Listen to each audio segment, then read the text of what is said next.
Hello, ഞാൻ പറഞ്ഞിട്ടുണ്ടായിരുന്നില്ലേ നമ്മുടെ ഫാമിലിയുടെ പരിപാടി വരുന്നുണ്ടെന്ന്. വളയൊക്കെ മേടിച്ച് ശനിയാഴ്ച ഞങ്ങൾ ഡാൻസിനുണ്ടെന്നൊക്കെ പറഞ്ഞില്ല. അപ്പോൾ പിറ്റേ ഉച്ചയ്ക്ക് 3 മണിക്കാണ് ഞായറാഴ്ച. അപ്പോൾ ഞങ്ങൾ എല്ലാവരും അവിടെ ഓരോരുത്തരായി എത്തി. പേൾ റിജൻസിന് നമ്മൾ എടുത്തിട്ടുണ്ടായിരുന്നത് ആ ഹോളിലേക്ക് ഞങ്ങളെല്ലാവരും എത്തിയിട്ടാണ്. അപ്പോൾ സൂസിച്ച് കുറേ നാളായി എന്നെ കണ്ടിട്ട്. അപ്പോൾ അത് കുറേ വിശേഷങ്ങൾ പറഞ്ഞാൽ അതിൻ്റെ വീട്ടിലത്തെ വിശേഷം, മോയലിൻ്റെ വിശേഷം, ആളുടെ വയ്യായൊരു വിശേഷങ്ങളും, പിന്നെ മൂത്തമ്മൻ ദുബായിൽ നിന്ന് വന്നിട്ടുണ്ടായിരുന്നു. അപ്പോൾ അവ എപ്പോഴെത്തിയെന്നൊക്കെ ചോദിച്ചാൽ അങ്ങനെ ഓരോ വിശേഷങ്ങളൊക്കെ പറഞ്ഞ് ഞങ്ങൾ എൻ്റെ ആളുടെ കല്യാണം കഴിഞ്ഞ് വന്നിട്ടുണ്ട്, എൻ്റെ കല്യാണം കഴിഞ്ഞ് കിട്ടുക. അപ്പം ഞങ്ങൾ അങ്ങനെ കുറേ കാര്യങ്ങൾ അങ്ങനെ ഞങ്ങൾ ഭയങ്കര തന്നെയായിരുന്നു, സന്തോഷമായിട്ട് നീങ്ങിയായിരുന്നു ഒരു തന്നെ. അപ്പോഴേക്കും നമ്മുടെ ലിഞ്ചു ദീലാമൊക്കെ വന്ന് ദേ സുന്ദരിയായിട്ട് ലിഞ്ചു നിൽക്കണു. ദീലാമു ഫ്രോക്കൊക്കെ ഇട്ട് സീന ആഷ്ലിയും സീനിയ കൂടി അപ്പോഴേക്കും ഫോട്ടോ എടുക്കാൻ എല്ലാവരും വരുമ്പോഴേക്കും സീക്കോനൊക്കെ കൂടി നിന്ന് എടുക്കുന്നുണ്ട്, ലിജു എടുക്കുന്നുണ്ട് ഫോട്ടോ. എല്ലാവരും ഫോട്ടോസൊക്കെ ഒരു തിരക്ക് വരുമ്പോഴേക്കും എടുത്തു. അപ്പോഴേക്കും ഇവിടെ വലിയേച്ചി ഇത് ഏറ്റവും ബാക്കിലിരിക്കുന്നു, ആഗുവിൻ്റെ അടുത്ത് കണ്ട സൂസേച്ചിയുടെ ബാക്കിൽ ആകുമായിട്ട് പോയി. സൂസേച്ചിയുടെ ബാക്കിൽ അന്നമ്മ ഇരിക്കുന്നുണ്ടായിരുന്നു. അങ്ങനെ എല്ലാവരും അവൾക്ക് എത്തി. ചെറിയ ആങ്ങളാരും മോളാണ്, മൂത്തോള് ടീനും. അപ്പോൾ അവള് കലാപരിപാടികളൊക്കെ തുടങ്ങി കഴിഞ്ഞപ്പോൾ അവള് പൊട്ടുകുത്താനായി സുന്ദരിക്ക് പൊട്ടുകുത്തുന്ന പരിപാടിയാണ് ആദ്യം നമ്മൾ വെച്ചിട്ടുണ്ടായിരുന്നത്. അപ്പോൾ സുന്ദരിക്ക് പൊട്ടുകുത്തുന്ന പരിപാടിയിൽ ആദ്യം ഇവിടെ ടീനോണ് കയറിയത് കേട്ടോ. അവൾക്ക് കണ്ണാട് ഊരിയിട്ട് അവലും കൂടി കെട്ടിയപ്പോഴുണ്ടല്ലോ ആകാന്തകാരായി തോന്നുന്നുണ്ട്. അവൾക്ക് ഒരു എത്തിപ്പിടുത്തം കിട്ടണില്ല. അപ്പോൾ അവൾ തന്നെ വട്ടം കറക്കണ്ട. അപ്പോൾ അധികം കറക്കണ്ടറാന്ന് ഞാൻ പറഞ്ഞു അവനോട്. അവിടെ അടുത്ത് തന്നെ ഞാൻ നിൽക്കുന്നുണ്ട്. അതിനധികം കറക്കണ്ടറാന്ന് പറഞ്ഞു. ഞാൻ വില തലച്ചിട്ട് വരണ്ടാട്ടാന്ന് പറഞ്ഞു. അപ്പോൾ അവളെ ആക്കിയിട്ട് അവളൊരു ഉന്നം വെച്ചിട്ട് അവളവിടെ തപ്പി പിടിച്ചിട്ടുണ്ടല്ലോ. സുന്ദരീനെ കണ്ടുപിടിക്കുന്ന സ്റ്റൈല് നോക്കിയോളൂ കേട്ടോ.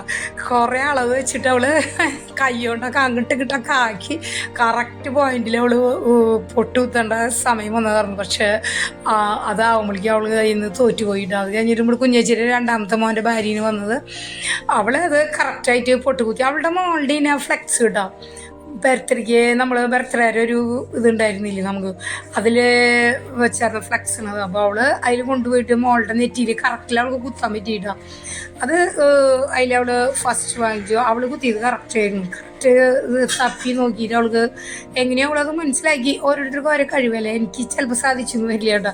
അവള് ഫസ്റ്റ് ആയി കഴിഞ്ഞപ്പോൾ പിന്നെ കയറിയത് വലിയേട്ടനാണ്. വലിയേട്ടൻ അതിൽ തോറ്റ് പോയിന്ന് തോന്നുന്നു. വലിയേട്ടൻ ഓടി പോയിട്ട് കണ്ണ് കെട്ടി കഴിഞ്ഞപ്പോൾ വലിയേട്ടൻ ഒരു അന്തമില്ല ഒന്നുമില്ല. വലിയേട്ടൻ അതേ അങ്ങോട്ട് തിരിഞ്ഞ് അവിടെ എത്തി വെച്ചാൽ അവൻ ഫ്ലെക്സ് കണ്ടാകുമ്പോൾ അങ്ങനെ കുത്തി. പക്ഷെ സുന്ദരിയുടെ മുഖത്തായി ഇല്ലാണ്ട. അപ്പോൾ സിബി അതിൽ തോറ്റുപോയി. ആ ഗെയിമിൽ സിബിയും തോറ്റു. പിന്നെ നമ്മളുടെ വലിയേട്ടൻ്റെ പൊട്ടുകുത്തിൽ അതേ കുത്തുന്നു പോലും പൊട്ടുകുത്തുന്നു. വലിയേട്ടൻ സുന്ദരിയുടെ അടുത്ത് ചെയ്യാൻ എത്തിയിട്ടില്ല എന്ന് തോന്നുന്നു. അപ്പോൾ അതേ വലിയേട്ടൻ ഒരു കളറിൽ അങ്ങനെ അങ്ങോട്ട് ഒരു ഇതിൽ ഒരു ലെവൽ വെച്ചിട്ട് ഒരു കുത്തു കൊടുത്തു. അപ്പോൾ വലിയേട്ടൻ്റെ പൊട്ടുകുത്തിൽ കഴിഞ്ഞു. വലിയേട്ടൻ അതിൽ തോറ്റുപോയി.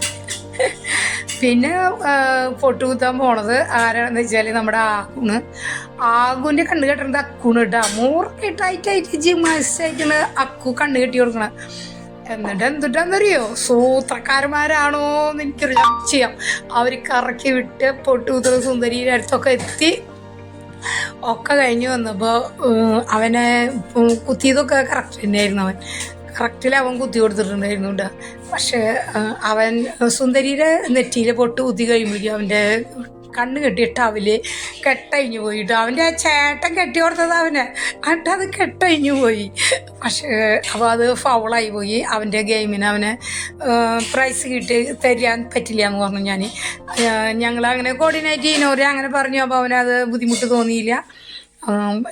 എന്നിട്ട് അതിൽ ഫസ്റ്റ് ആയത് ജെന്നിയനിയാണ് കേട്ടോ. ആ കുട്ടി ആ സുന്ദരിയുടെ അമ്മേനിയാണ് അതിൽ ഫസ്റ്റായി വന്നത്. അത് കഴിഞ്ഞിട്ട് പിന്നെ നമ്മുടെ സിബിയുടെ ഒരു ചെറിയൊരു പാട്ടുണ്ടായിരുന്നു. അതിൽ ഭാര്യ ഒപ്പം നിന്നിട്ട് ശ്രീനിവാസിൻ്റെ ഒരു പാട്ടാണ് അവൻ ശ്രീനിവാസ് അഭിനയിക്കുന്ന ഒരു പാട്ടാണ് പാടുന്നത്. അത് നല്ല ഭംഗിയായിട്ടുണ്ടായിരുന്നു കേട്ടോ. അത് നല്ല രസമായിട്ട് സിബി അത് ഭംഗിയായിട്ട് അവതരിപ്പിച്ചു. അതിൽ ഭയങ്കര സന്തോഷം തോന്നി. അത് കഴിഞ്ഞിട്ട് ചെറിയ ആങ്ങളീനത് നിൽക്കുന്നത് അവൻ്റെ രണ്ടാമത്തെ മോളുള്ളത്.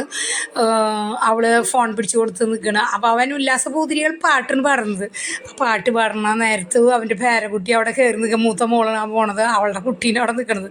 അപ്പോൾ അവൻ്റെ പാട്ടിനൊത്ത് നിന്നിട്ട് തുള്ളണം. അവൻ അതിന് മുകളിൽ ഇരുന്ന് നല്ല മിടുക്കരായ കുട്ടികളാണ് ഇപ്പോഴത്തെ കുട്ടികളൊക്കെ ഉണ്ടാവും. അവൻ അങ്ങോട്ട് ഡാൻസ് കളിക്കില്ല. എല്ലാവരും കയറുമ്പോൾ അവൻ ഡാൻസൊക്കെ പൊരുതി കളിക്കുന്നുണ്ട്. അവൻ നല്ല ഇതിൽ ഡാൻസൊക്കെ കളിക്കുന്നുണ്ട്. അവൻ സുന്ദരകുട്ടൻ ലൂക്കയാണ് കേട്ടോ. അവൻ നമ്മുടെ ലൂക്ക എന്ന് പറയുന്നത് കേട്ടോ. നമ്മുടെ ലൂക്ക മോനാണ്. അവൻ്റെ ബർത്ത്ഡേ ഒരു വീഡിയോ ഞാൻ ആദ്യം ഇട്ടിട്ടുണ്ട്. ഇപ്പോൾ അവന് 2 വയസ്സ് ആവാറായിട്ടുണ്ടാവണം ഉണ്ടാവണം എന്ന് തോന്നണം. ഏകദേശം. അപ്പോൾ അവൻ്റെ ഒരു വീഡിയോ ഞാൻ ഇട്ടിട്ടുണ്ട് കേട്ടോ. അപ്പോൾ അവനെ ആ സ്റ്റേജിൽ കയറി നിന്ന് തകർത്താടുന്നുണ്ട് കണ്ട. നല്ല രസമായിട്ട് അപ്പോൾ അവൻ്റെ ഒപ്പം തന്നെ നിന്നിട്ട് കുഞ്ഞുമോനും അടിച്ചു പൊളിക്കുന്നുണ്ട്. അവൻ ഇങ്ങോട്ട് വിളിക്കുമ്പോൾ അവൻ അങ്ങനെ ഓടുന്നത് കണ്ട.